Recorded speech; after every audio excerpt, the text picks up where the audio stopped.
Yeah, I'm back. And wow, the camera. Look at my sweatshirt. What the hell's going on? That's weird. Well, anyway, I don't know what to think about these cameras sometime. I want to show some of my singles. I guess it's my box of, it's my stash of singles that I keep over here. And it's kind of like my post-punk section, or when I, it goes all the way back to the end of the 70s when I started to buy picture sleeve UK punk and post-punk singles. Again, I've sold and given away bunches, but I've kept some that I've been wanting to share, partially to find out who of you guys knows this music. I know some of you do, and would love to see if you have any of these records or any other records by these people. I'll start off with an original copy of the Lemon Kittens Spoon-Fed and Writhing EP. This is on the, I believe, the Fast product. Is that the name of the label? Step Forward. And Danielle Dax. This is where I first heard of her. Carl, what is Carl's name? Carl Blake also is the other. This is some weird stuff. Kind of an English answer to the Residents in a post-punk way. I've always loved that single. Wanted to just, I think it's kind of hard to find. Here's one I've been wondering about, because this is one I'm thinking that Step in 73, Big Star 1000, and folks like that, you probably guys should know about this. I don't mean should, but yeah, you seem to have a knowledge about this music. Thomas Lear, Private Plane International. This is an original. When I read about it in the NME, I knew I had to hear it. I ordered it from England. I'm going to put it on. I do not know if it will sound. Actually, that's international. I want to play the other side. It's a double A side, so I just look at A. Yeah, Private Plane. This is such a cool song. And again, I apologize if we have wonky fidelity. Seems like it clips, or the microphone has a governor or something on it. Okay,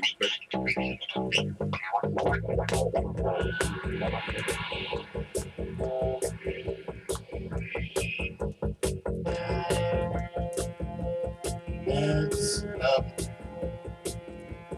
yes, in control. Explains forgotten yeah. where this name.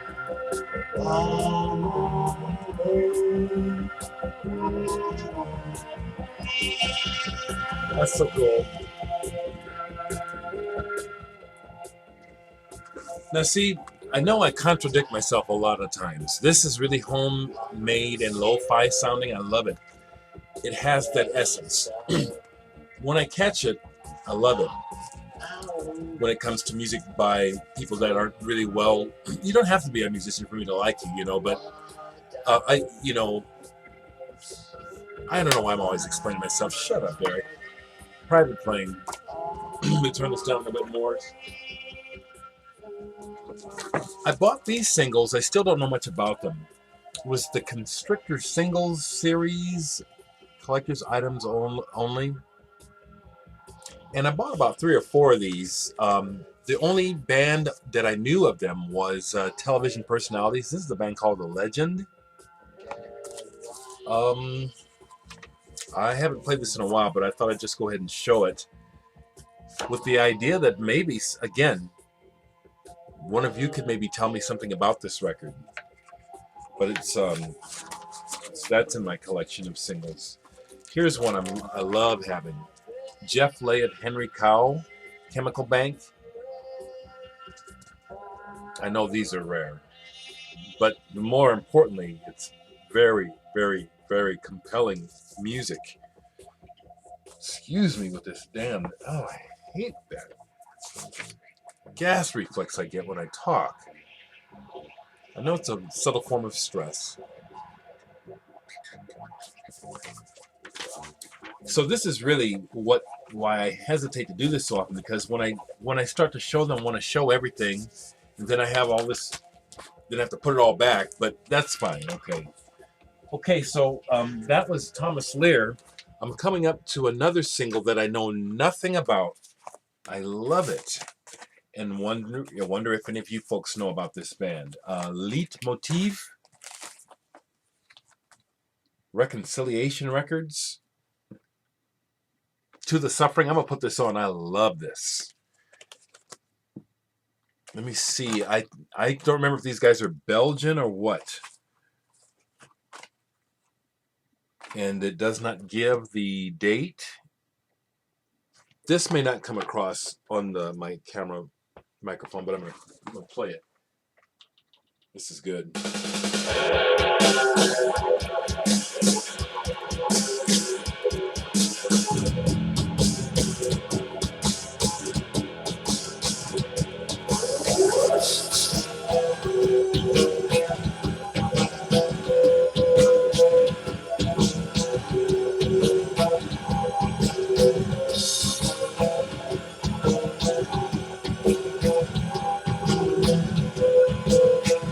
Leitmotiv, yeah.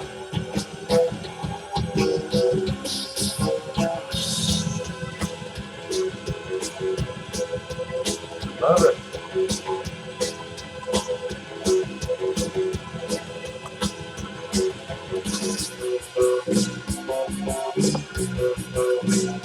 That's a killer.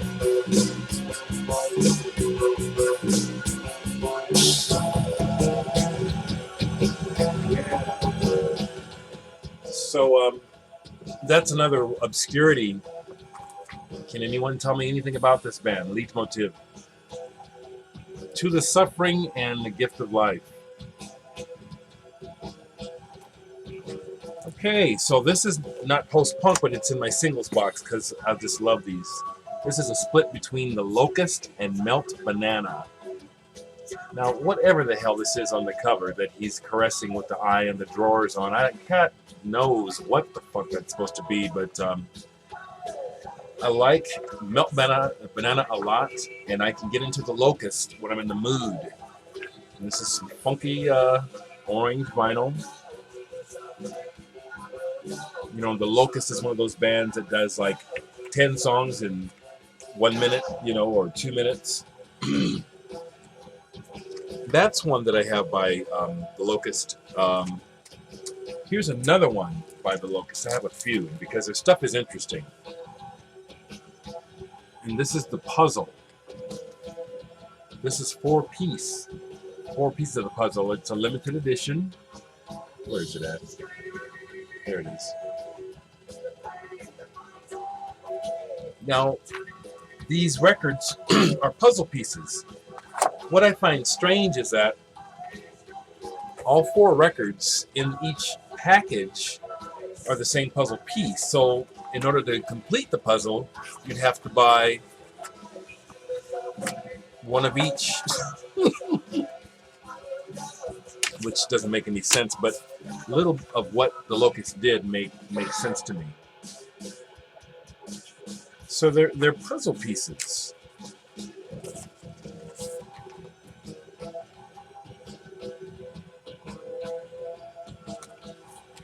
Which again intrigued me. The music is intriguing. It's a little incomprehensible, but interesting the way that the Locust presents their music. And so there's the puzzle pieces. Okay, that's a whole big thing I got to put together. Listen to me. Yeah, see, even though I haven't played these records forever, I really do listen to a lot of music. Here's something else I have by the Locust. This one is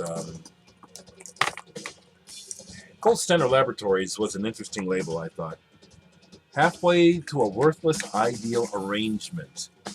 And this one is just a plain black vinyl single. But, you know, it's got 9 songs on it. You know, they just blast through these things. The drumming is very good. The music is so thick, it's kind of incomprehensible a little bit. Okay. I showed this one recently. It's a 5-inch single by the Locust. And it's the one where the guy's nose is coming off. And then here's one, I believe this is a split. Yeah, this is the Locust and Arab on Radar, another one of those funky covers. Almost looks like the person's eating themselves. Gold Standard Laboratories again. I think this is this is another interesting vinyl piece of vinyl, like a puzzle there. Got some boobies and a prick there. Keep everybody happy. So yeah, this is going slower than I thought. I was just going to try to burn through and show you some things, but I want to talk about everything, so I'm just going to show a few more. Lection. This is Swedish. Now, I'm thinking this goes way before you were, probably before you were born, Jonas, Sublime Media, but what does that say? Staldik bana bakom mig? What does that mean? If you don't mind my asking, I really like this. Okay, here we go. I'll put it on in the background. You may not get it to hear it much, but oh, it's on the Propaganda label. I also don't know if that's still going. But I've always been interested in looking at records and just trying to determine by looking at it, will this be interesting to me? And of course I strike out. But I've gotten pretty good at it over the years. And this was something that I knew nothing about. But doesn't that look interesting? And this was probably, I'm going to guess maybe 1979 or 80. Yeah, I like this. Yeah.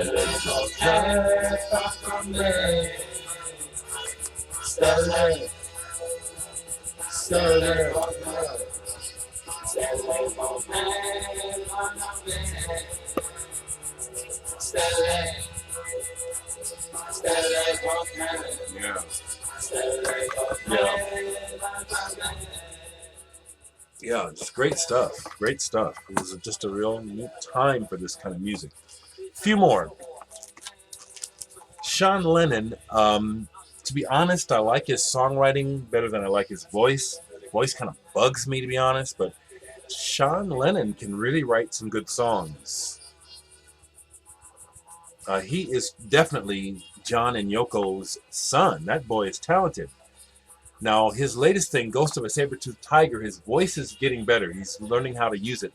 But on this record and his first solo records, great songs. Really hard to listen to because of his voice for me. But this is when he was on Beastie Boys label, Grand Royal.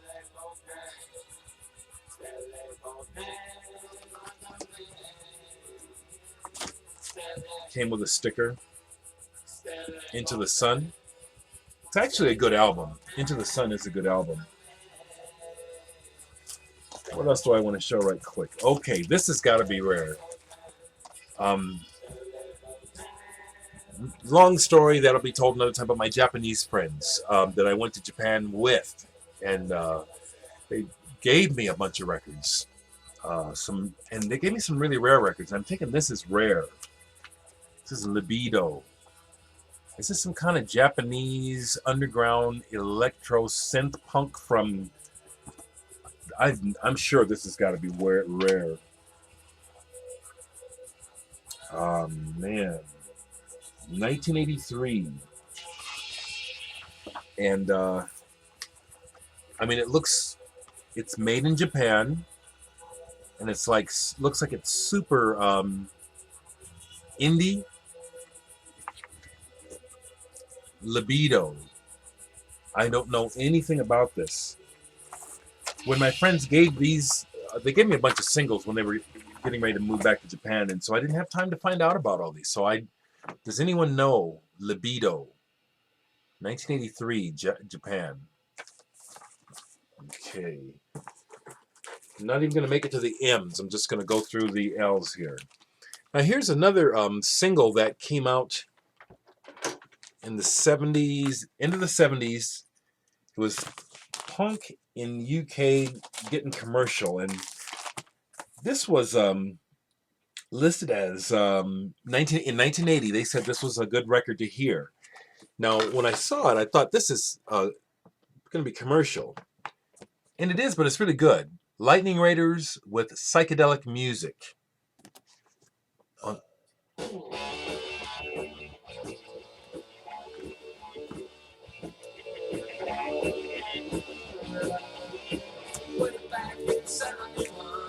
Yeah, it's great.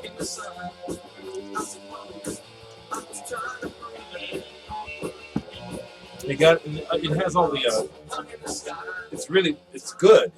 It's good. Now here's another obscurity that from post-punk England that I would love to know more about. The Lines on the Air. This is excellent. I'd bother to play it right now, but it's like, I'm going to leave that on. This one, I'd say look this one up. On the Air, Through Windows, Dance for a Drop of Blood in particular. Dance for a Drop of Blood. Once again, Red Records. Looks so indie. I don't even know if they put out any other records. I think Red Records did. So this is, once again, I'm appealing to folks. I'd like to know more about these records if you all know anything about them. Okay? Look at the time. I hate the way the time just goes. God. Cowboys International was a band that I really liked. The lead singer was a man named Ken Lockey, and he put out some solo singles. Check out the 80s Hair. Great song. Today. Train of Events. Love them. Here's another one. Dance House. Ken Lockey. On the popular side, great though. Another band that was on the Zoo Records label that brought us Echo and the Bunnymen and Teardrop Explodes is Laurie and the Chameleons. Classic. This is a classic post-punk single, The Lonely Spy. Could have been a radio mega hit in my opinion. Excellent song. The Lonely Spy. I could keep going, man. I got so many fucking records. Love Battery on Sub Pop. This is early. My Japanese friends gave this to me. Love Battery. I don't even know this record too well. Between the Eyes. I really appreciate them laying these on me, though. Let me see. What? I got it. The Lowest Note on the Organ. This is something related to either the Honeymoon Killers from Belgium or, let's see here. Rick Wilson. Low Notes, okay. I don't know. Wolf Records, okay. Well, that's the deal. This is made by Recommended Records, Chris Cutler's label.